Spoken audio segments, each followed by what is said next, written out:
இது எல்லாமே எனக்கு தெரியும். ஏன் இதை நான் சொல்கிறேன்னா, அப்பா வந்து இது ஒன்றுமே எங்கள்கிட்ட வந்து சின்ன வயசில் எங்களை வந்து ஷேர் பண்ணுவார். எல்லாமே இன்றைக்கி ஷூட்டிங்கில் என்ன நடக்குது, இன்றைக்கி எப்படி அந்த ஷார்ட் இன்றைக்கி எப்படி நடந்தது அப்படின்ட்டு. ஸோ இது எனக்கு வந்து ஒரு டைம் ட்ராவல் ஆன மாதிரி தான் எனக்கு இருக்குது. ஏன் இதை நான் சொல்கிறேன்னா, ஷூட்டிங் தாயகம் அப்படின்னு ஒரு படத்தில் போகிறப்போ இவ்வளோ பெரிய மூக்கு இப்படி வச்சுட்டு குன்னு மணாலியில் பின்னாடி வந்து பயமுறுத்துறது, எங்களை தூக்கிட்டு போகிறது, அவங்களோட டாட்டர்ஸ் ரூபியாக இருக்கட்டும், இந்த மாதிரி எத்தனையோ பேர் அவங்களோட சின்ன வயசில் நாங்கள் பழகி இருக்கோம். நீ நம்ம குடும்ப விழாவுக்கு போறியோ இல்லையோன்னு கவலை இல்லை, உன்னை அன்பால் கூப்பிட்டா நம்ம கட்சிக்காரங்களும் சரி சினிமாக்காரங்க யார் கூப்பிட்டா அந்த செகண்ட் போய் நிற்கணும்ன்ட்டு ஒரு வார்த்தை கொடுத்துட்டோன்னா அங்கே போய் நிற்கணும். நான் வாழ்ந்த இந்த வாழ்க்கைக்கு முதல் பலன் நான் அடைஞ்சிட்டேன் அப்படின்னு தான் நான் நினைக்கிறேன். ஏன்னா சின்ன வயசுலேருந்து எல்லாருமே என்னை வந்து பிரபாகரன் போது நீ அந்த படத்தப்போ பிறந்த, அப்பா இறந்து 1 வருஷம் ஆயிடுச்சு இன்னும் அழுதுட்டு இருக்காங்க, நிறைய பேர் கிண்டல் பண்ணுறான். இந்த உயிர் கடைசி செகண்ட் உலகத்தில் இருக்க அப்பா நினச்சிட்டே தான் இருப்பேன். படப்பிடிப்பின் போது பிறந்த பிரபாகரன் அவர்கள் இன்று இத்தனை வருடங்களுக்கு பிறகு கேப்டன் பிரபாகரனை ரீரிலீஸ் செய்வது மிகவும் பொருத்தமான ஒன்று. இந்த படத்தின் அறிவிப்பை ஆடி அமாவாசை அன்று கேப்டன் ஆலயத்தில் அன்னி அவர்கள் முன்னிலையில் பத்திரிகையாளர்கள் சந்திப்பில் இயக்குநர்கள் படைசூழ படத்தின் இயக்குனர் திரு R.K. செல்வமணி அவர்கள் இந்த நிகழ்வை சொல்லி பிரபாகரன் அவர்கள் வந்து ரிலீஸ் செய்ய வேண்டும் என்று கோரிக்கை வைத்தார்கள். அது இன்று நிறைவேறி இருக்கிறது. கேப்டன் விஜயகாந்த் அவர்களின் புதல்வன் திரு விஜய பிரபாகரன் அவர்களை சிறப்புரையாற்ற அன்புடன் அழைக்கிறோம். அனைவருக்கும் வணக்கம். கேப்டன் பிரபாகர் இந்த படம் பார்த்தீங்கன்னா உண்மையிலேயே ஒரு தமிழ் சினிமாவில் எவர்கிரீன் படம். இன்றைக்கும் ஒரு அசைக்க முடியாத ஒரு டைட்டில். இந்த க்ரூ இருக்காங்கன்னா அது மிகையாகாது. அன்றைக்கி கேப்டனும் சரி பப்பானா லைக் ராவுத்தர் சாரை வந்து நான் சின்ன வயசுலேருந்து பப்பா அப்படின்னு கூப்பிடுவேன். அது ஏன்னு எனக்கும் தெரியாது, அது பப்பான்னு தான் அவரை நான் கூப்பிடுவேன்.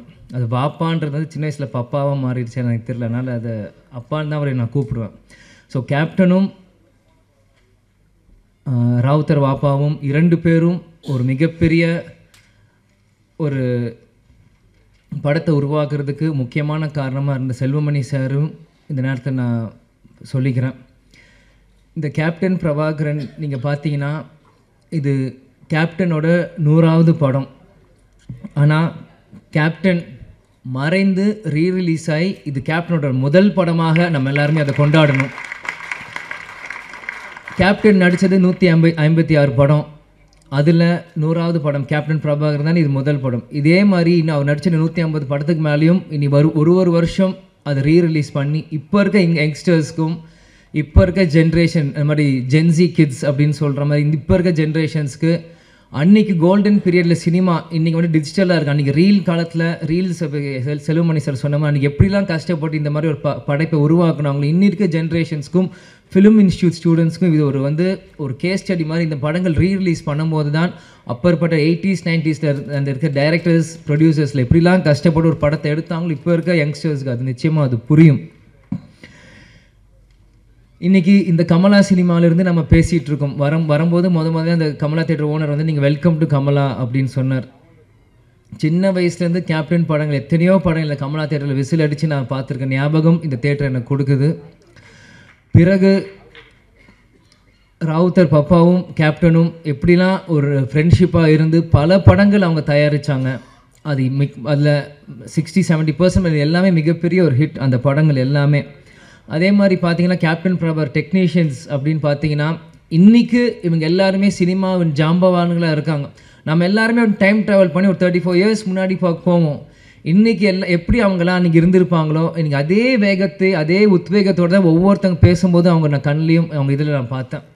இன்றைக்கி ஏன்னா இந்த படத்தோட ஃபைட் மாஸ்டர் சுப்ரசுப்ரமணியம் சாராக இருக்கட்டும், கேமராமேன் ராஜராஜன் சாராக இருக்கட்டும், ஏன்னா எல்லாருமே எனக்கு சின்ன வயசுலேருந்து எனக்கு பரிச்சயம். இன்றைக்கி எல்லாருமே தெரியும். கேப்டன் இங்கே இருக்க ஒவ்வொருத்தரும் மேடையில் இருக்காங்க. இந்த படத்துக்காக உழைச்ச ஒவ்வொருத்தையும் கேப்டன் எப்படியெல்லாம் அவங்கள இன்றைக்கி இவங்க எல்லாருமே கேப்டனை பற்றி புகழ்ந்து பேசுகிறாங்க. ஆனால் கேப்டன் ஒவ்வொரு நாள் ஷூட்டிங் முடித்து ஒவ்வொரு ஷார்ட்ல இருந்தும் இன்றைக்கி எப்படி ஃபைட் நடந்தால் எங்களை எல்லாருமே கூப்பிட்டு எங்களுக்கு சொல்லுவார் அப்பா எப்படிலாம் இந்த படத்தை நாங்கள் பண்ணியிருக்கோம். ஏன்னா இன்றைக்கி மன்சூர் சார் அண்ணன் சாராக இருக்கட்டும், இன்றைக்கி செல்வமணி சாராக இருக்கட்டும், லைக்கத் அலி அண்ணன் சாராக இருக்கட்டும், எல்லாருமே இன்றைக்கி என்னென்ன பேசுகிறாங்களோ இது எல்லாமே எனக்கு தெரியும். ஏன் இதை நான் சொல்கிறேன்னா, அப்பா வந்து இது ஒன்றுமே எங்கள்கிட்ட வந்து சின்ன வயசில் எங்களை வந்து ஷேர் பண்ணுவார். எல்லாமே இன்றைக்கி ஷூட்டிங்கில் என்ன நடக்குது, இன்றைக்கி எப்படி அந்த ஷார்ட் இன்றைக்கி எப்படி நடந்தது அப்படின்ட்டு. ஸோ இது எனக்கு வந்து ஒரு டைம் ட்ராவல் ஆன மாதிரி தான் எனக்கு இருக்குது. இன்றைக்கி ஒரு 30 வயசு மேலே எனக்கு வந்து நான் பேசுகிறப்போ, அன்றைக்கி நான் குழந்தையாக இருந்தப்போ எனக்கு என்னெல்லாம் இந்த படத்துக்கு பண்ணாங்களோ எல்லாமே எனக்கு வந்து டைம் ட்ராவல் இருக்கிற மாதிரி இன்றைக்கி இருக்குது. அன்றைக்கி இருந்த இளைஞர்கள் இன்றைக்கி ஜாம்பவானுங்களாக இருக்காங்க. இந்த பொறுப்பு இன்றைக்கி இருக்க இளைஞர்களுக்கு நம்ம வந்து இந்த படத்தை நம்ம தூக்கி கொண்டாடணும். இது நம்மளோட பொறுப்பு. ஏன்னா இப்படி இருக்கும்போது தான் இந்த மாதிரி பல படைப்புகள் இன்றைக்கி இருக்க யங்ஸ்டர்ஸ் பார்க்க முடியாத படங்கள் இன்றைக்கி திரும்பி வரும். இன்றைக்கி பார்த்தீங்கன்னா ஏன் இதை சொல்கிறேன்னா, நம்ம டெக்னீஷியன்ஸ், நம்ம மேக்கப் மேன் ராஜாவனா இருக்கட்டும், இன்றைக்கி நம்மளோட இல்லை நம்மளோட ராஜேந்திரன் காஸ்டியூமர் அவராக இருக்கட்டும், எல்லாருமே கேப்டனை ஒவ்வொரு விதமாக ரசித்து தான் இன்றைக்கி கேப்டனாக இன்றைக்கி ஒரு 150 படம் பண்ணியிருக்காங்கன்னா, இங்கே இருக்க ஒவ்வொருத்துக்குமான ஒரு எல்லா கடமையிலும் பொறுப்பும் இருக்குது. இன்றைக்கி நீங்கள் பார்த்தீங்கன்னா இன்றைக்கி ரம்யா கிருஷ்ணன் மேடமாக இருக்கட்டும், இன்றைக்கி அந்த ஆட்டமாக தேரோட்டம் இன்றைக்கும் அவங்க நடந்து வரும்போது நாங்கள் பார்த்தேன். எனக்கு அவங்க நடந்து வரும்போதே எனக்கு அந்த பாட்டு மைண்டில் எனக்கு அடிக்க ஆரம்பிச்சிருச்சு. அந்த இளையராஜா சார் மியூசிக் அப்படின்னு அவங்க நடந்து வர மாதிரியே தான் எனக்கு அது இருந்தது. இன்றைக்கி சரத் சார் இன்றைக்கி வந்து சுப்ரீம் ஸ்டாராக இருக்கும்போது, இந்த படத்தில் இருக்கும்போது நான் அப்படியே அன்றைக்கி கனெக்ட் பண்ணுறேன். அன்றைக்கி எவ்வளோ இளமையாக ஒரு மிஸ்டர் மெட்ராஸ் அப்படின்னு டைட்டில் எடுத்து அந்த படத்தை ஆரம்பிச்சிருக்கும் போது சரத் சார் இந்த படத்துக்கு எவ்வளோலாம் கஷ்டப்பட்டுருப்பார். செல்வமணி சார் சொன்ன கழுத்தில் உடஞ்சிருந்து இது ப்ராப்ளம் இருந்தது. இந்த மாதிரி பல விஷயங்கள் இவங்க பண்ணியிருக்காங்க. அதே மாதிரி மன்சூர் அலிகான் அண்ணா வந்து அவர் வந்து நான் சின்ன வயசுலேருந்து அவரோட நான் எந்த ஷூட்டிங் போனாலும் என்னை தூக்கி வச்சு விளையாடுவார், கொண்டு வர. கேப்டன் ஷூட்டிங் முடிச்சோடனே சண்டை போடுவார். அவருக்கு தெரிஞ்ச விளையாட்டு எல்லாமே ஃபைட்டு தான். அதுக்கு பிறகு ஒரு சண்டே அப்படின்னா ஒரு மன்சூர் அலிகான் அவரோட தான். ஏன் இதை நான் சொல்கிறேன்னா, ஷூட்டிங் தாயகம் அப்படின்னு ஒரு படத்தில் போகிறப்போ இவ்வளோ பெரிய மூக்கு இப்படி வச்சுட்டு குன்னு மணாலியில் பின்னாடி வந்து பயமுறுத்துறது, எங்களை தூக்கிட்டு போகிறது, அவங்களோட டாட்டர்ஸ் ரூபியாக இருக்கட்டும், இந்த மாதிரி எத்தனையோ பேர் அவங்களோட சின்ன வயசில் நாங்கள் பழகியிருக்கோம். அவன் கேப்டன் பிரபாகர் அப்படின்னு பண்ணும்போது என்றைக்கு கேப்டன் அவரை உருவாக்குனாரோ, கேப்டன் மறைந்த அந்த டிசம்பர் 28 கேப்டன் காலடியிலே கடைசி வரைக்கும் இருந்து கேப்டன் இருந்து சேர்ந்த ஒரு நல்ல உள்ளம்தான் மன்சூர் அலிகான் அவர்கள். இந்த மாதிரி இது வந்து எனக்கு வந்து இது வந்து ஒரு படத்துக்காக நான் வந்து பேசுகிறனோ இல்லை இவங்க டெக்னீஷியன்ஸ் அவங்களுக்கு முன்னாடி பேசுகிறோம் எனக்கு இல்லை. இவங்க எல்லாருமே எனக்கு ஒரு ஃபேமிலி மாதிரி தான் எனக்கு தெரியுறாங்க. ஏன்னா செல்வமணி சார் அவர் சொன்ன மாதிரி அவர் எப்பயுமே அவர் காரில் வருவார், அவர் வீட்டுக்கு போவார், ஹாய் சொல்லுவார், ஹலோ அங்கிள் நாங்கள் சொல்லுவோம், நாங்கள் விளையாடிட்டு இருப்போம். சிவா சாராக இருக்கட்டும், இன்னைக்கு யாராக இருக்கட்டும், நாங்கள் சின்ன வயசுலேருந்து அவங்கள சுற்றி தான் நாங்கள் வளர்ந்துருக்கோம். இன்றைக்கி ஒரு அடுத்த ஒரு தலைமுறை வரும்போது என்னை முன்னிலைப்படுத்தி என்னை கொண்டு வரும்போது உண்மையிலே எனக்கு ரொம்ப ஒரு கௌரவமான ஒரு பெருமையான விஷயமாக இதை நான் பார்க்குறேன். நிச்சயமாக ஏன்னா நான் எப்பயுமே அப்பா கிட்ட கேட்பேன், எனக்கு எதுக்கு விஜய் பிரபாகரன் பேர் வச்சிங்க, அவனுக்கு சண்முக பாண்டியன் வச்சு. ஏன்னா ஸ்கூலில் எல்லாருமே கேட்பாங்க.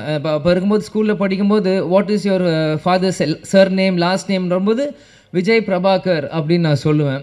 விஜய் காந்த் எதுக்கு உங்களுக்கு காந்த்னு வைக்கல, பிரபாகர்னு வச்சிங்க அப்படின்னு எல்லாரும் கேட்பாங்க. அப்போ நான் சின்ன பையனும் அப்பாட்ட போய் கேட்டேன், எதுக்குப்பா எனக்கு விஜய் பிரபாகரன் பேர் வச்சிங்க அப்படின்னு சொல்லும்போது, இந்த படத்தோட 100வது படம் எடுக்கிறப்போ நீ பிறந்த பிறகு இலங்கை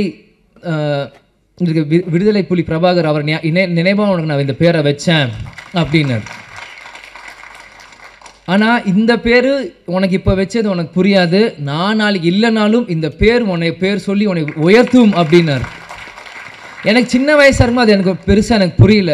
ஆனால் இன்றைக்கி இந்த படத்துக்கு வந்து இந்த ஆடியோ லான்ச் முன்னாடி உங்கள்கிட்ட பேசும்போது தான் இந்த செகண்ட் தான் எனக்கு 100% அது வந்து நான் உணர்றேன். ஏன்னா இப்போ இருக்க ப்ரொடியூசர் நம்ம கார்த்திக் டிஸ்ட்ரிபியூட்டர் வந்து போன வாரம் கட்சி ஆஃபீஸில் என்னை வந்து சந்திச்சு இந்த மாதிரி நீங்கள் கண்டிப்பாக இந்த படத்துக்கு நீங்கள் வரணும் ஆடியோ லான்ச்சுன்றப்போ அன்றைக்கி செல்வமணி சாரும் கூப்பிட்ருக்காங்க அப்படின்னோட எனக்கு வந்து மறுப்பு சொல்ல முடியல. ஏன்னா என்றைக்குமே நான் நோ சொல்ல மாட்டேன். அன்பால் கூப்பிட்டாங்க எங்கே இருந்தாலும் நான் ஓடி வந்துடுவேன். அன்றைக்கி வந்து கண்டிப்பாக வரணும் அப்படின்னு சொல்லியிருந்தாலும் செல்வமணி சாரே சொல்கிறாரு, படத்தோட டைரக்டர் இவர் சொல்லும்போது நம்ம எப்படி பண்ணுறப்போ, ஆனால் உள்ளம் தேடி இல்லம் நாடி அப்படின்னு சுற்றுப்பயணமும் அன்றைக்கி நம்ம தொடங்க ஆரம்பிச்சிட்டோம். தொடக்கிறப்போ எப்படி சொல்கிறேன்னு தெரியல. முந்தா நேற்று பார்சாதிங்க ஃபோன் கண்டிப்பாக வரணும் அப்படின்னு சொல்லிட்டாங்க. சரி வரேன் அப்படின்னு சொல்லிடுங்கன்ற. நேற்று திருப்பத்தூரில் பிரச்சாரம் போயிட்டுருக்கோம், பயங்கர மழை, வண்டி வரவே முடியல. என்ன இருந்தாலும் சரி நாளைக்கு பிரச்சாரம் முடிந்து நைட் 10 மணிக்கு மேலே கிளம்பி காலையில் வந்து சேர்ந்து இன்றைக்கி முன்னாடி வந்து நிற்கிறேன். ஏன்னா இதுதான் கேப்டன் எங்களுக்கு கற்றுக் கொடுத்துருக்கிறார். நீ நம்ம குடும்ப விழாவுக்கு போறியோ இல்லையான கவலை இல்லை, உன்னை அன்பால் கூப்பிட்டா நம்ம கட்சிக்காரங்களும் சரி சினிமாக்காரங்க யார் கூப்பிட்டா அந்த செகண்ட் போய் நிற்கணும்ன்ட்டு ஒரு வார்த்தை கொடுத்துட்டோன்னா அங்கே போய் நிற்கணும். இதுதான் சொல்லுவார், துளசி கூட வாசம் மாறினாலும் மாறும், ஆனால் தவசி புல்ல வார்த்தை மாறக்கூடாதுன்னா அது இது ஒரு முன்னுதாரணம். இதுக்காக இந்த 35 வருஷத்துக்கு பிறகும் இந்த படம் வந்து இங்கே ரிலீஸ் ஆகுதுன்னா கண்டிப்பாக அப்பா எனக்கு அந்த பேர் வச்சுருக்காரு. இந்த படத்தை கொண்டாட இன்றைக்கி லட்சக்கணக்கான தமிழர்கள் இன்றைக்கி உலகம் முழுவதும் இருக்காங்க. இந்த இடத்தில் நான் இன்றைக்கி கேப்டன் இல்லை, அன்றைக்கி நான் பிறந்தேன், ஆனால் இன்றைக்கி அப்பா நம்ம கூட இல்லை. இருந்தாலும் நம்ம அந்த இடத்துல போய் நிற்கணும், கேப்டனுக்கு பதிலாக நம்ம அங்கே போய் இருக்கணும். இந்த படத்தை கேப்டன் இல்லாட்டியும் எங்கள் அப்பாவை இந்த விஜய் பிரபாகர் நான் கொண்டாடுறோம் இந்த யூனிட்டோட சேர்ந்து இன்றைக்கி நான் வந்து இருக்கேன். அம்மா கூட சொன்னாங்க, எதுக்கு ஷம்மு தான் சென்னையில் இருக்கா போட்டேன். இல்லை நான் போகிறேன், நான் வரேன்னு சொல்லிட்டு நான் போகிறேன், எவ்வளோ தூரமாக இருந்தாலும் சரி நான் வரேன். முடிச்சுட்டு நாளைக்கு காலை நான் திரும்பியும் வந்து சுற்றுப்பயணம் நான் கலந்துக்கிறேன். ஆனால் இன்றைக்கி மற்ற எந்த படம்னா கூட நான் யோசிச்சிருப்பேன், ஆனால் இந்த டைட்டில் இந்த கேப்டன் பிரபாகருக்கு இந்த விஜய் பிரபாகர் கண்டிப்பாக வரணும், அப்பா இல்லாத நேரத்தில் இந்த விஜய் பிரபாகர் கண்டிப்பாக இங்கே இருக்கணும் அப்படின்னு சொல்லி வந்து இந்த விழாவில் நான் பங்கேற்றதுக்கு எனக்கு உண்மையிலே ரொம்ப சந்தோஷமாகவும் பெருமையாகவும் இருக்குது. நான் வாழ்ந்த இந்த வாழ்க்கைக்கு முதல் பலன் நான் அடைஞ்சிட்டேன் அப்படின்னு தான் நான் நினைக்கிறேன். ஏன்னா சின்ன வயசுலேருந்து எல்லாருமே என்னை வந்து பிரபாகரன் பிரபாகரன் பிரபாகரன்ற போது நீ அந்த படத்தப்போ பிறந்த அப்பாங்க இல்லை நான் எமோஷன் ஆகக்கூடாதுன்னு தான் இருக்கேன்.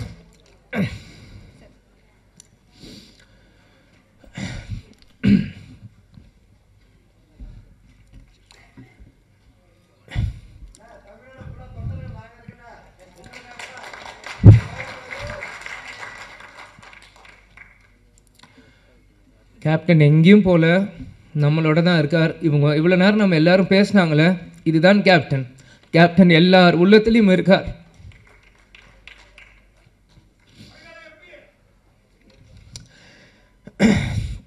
அதெல்லாம் எனக்கு முக்கியம் இல்லை, கடைசி வரைக்கும் நம்ம விஜயகாந்த் பையன்றது எனக்கு தெரியும்.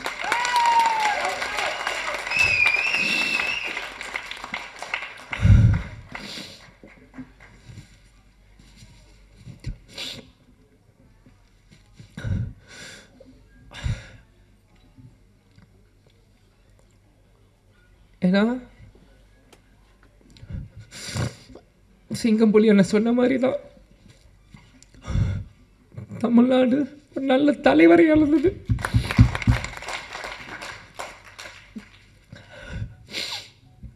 சாரி, ஏன்னா நான் அப்பா இறந்து 1 வருஷம் ஆயிடுச்சு, இன்னும் அழுதுட்டு இருக்காங்க. நிறைய பேர் கிண்டல் பண்ணுறான், இந்த உயிர் கடைசி செகண்ட் உலகத்தில் இருக்க அப்பாவை நினச்சிட்டே தான் நான் இருப்பேன். எங்கள் அப்பாவை நினச்சி தினந்தோறும் நான் அழுவேன். அது எந்த அசிங்கமும் இல்லை, எந்த கோலத்தனமும் இல்லை. ஏன்னா நான் தோல்வியை நினச்ச அழுகலை, என்னை சூழ்ச்சியில் தோக்கடிக்கணும்னு அழுகலை. எங்கள் அப்பாவை நினச்சி எங்கள் அப்பாவை மிஸ் பண்ணுறேன், நான் அழுவேன். அதுக்கு எந்த இதுவும் இல்லை. நிச்சயம் கேப்டனோட பிளெஸ்ஸிங் இந்த படத்துக்கு இருக்கும். அங்கே இருக்க ஒவ்வொரு ஃபோட்டோவும் என்னோடய ஸ்கூல் புக்கில் நான் படிக்கும்போது எங்கள் அப்பாவோட ஃபோட்டோ ஒவ்வொருத்தையும் எங்களோட ஒரு நோட்லேயும் எங்கள் அப்பாவோட ஸ்டிக்கர், இந்த படங்கள் நான் வரும்போது அது எல்லாமே நான் பார்த்தேன். கேப்டன் அந்த ட்ரெயின் ஃபைட்டில் அந்த குதிரையில் வந்து அந்த ரெட் கோட்டில் போட்டு சண்டை போடுறதா இருக்கட்டும், குதிரையில் வரதா இருக்கட்டும், ஒன்றும் என்னோட எல்லா 150 படங்கள் நீங்கள் இன்னைக்கு கூட நீங்கள் எந்த படம் ஒரு செகண்ட் இந்த ஒரு சின்ன சீன் காமிச்சிங்கன்னா கூட இது கேப்டனோட எந்த படம் நான் சொல்ல முடியும். ஏன்னா சின்ன வயசுலேருந்து எங்கள் அப்பாவை ரசித்து ரசித்து ரசித்து ரசித்து எனக்குள்ளே ஏற்றிக்கிட்டு இந்த இடத்துல நம்ம நிற்கிறேன்னா கேப்டன் எங்கேயும் இல்லை, நம்ம கூட தான் இருக்கார். கேப்டன் ஒரு மிக சிறந்த தலைவர். அவரோட கொள்கைகளையும் லட்சியத்தையும் வெல்வதற்காக தான் இந்த விஜய் பிரபாகர் இங்கே நான் நிற்கிறேன், எனக்காக இங்கே இல்லை. நிச்சயம் இந்த படம் 100 நாட்கள் மேலே ஓடணும். அதுக்கு அந்த சப்போர்ட் மீடியா பர்சன்ஸும் சரி, தொண்டர்களும் சரி, ரசிகர்களும் சரி, இப்போ இருக்க ஜென்ரேஷன்ஸ் எல்லாருமே இந்த சப்போர்ட் நீங்கள் பண்ணணும்னு நான் கேட்டுக்கிறேன். அதனால் எல்லாருக்கும் நன்றி. சாரி, நான் அழுதுக்கூட நிறைய சொன்னேன், அழுது மன்னிச்சிக்கோங்க.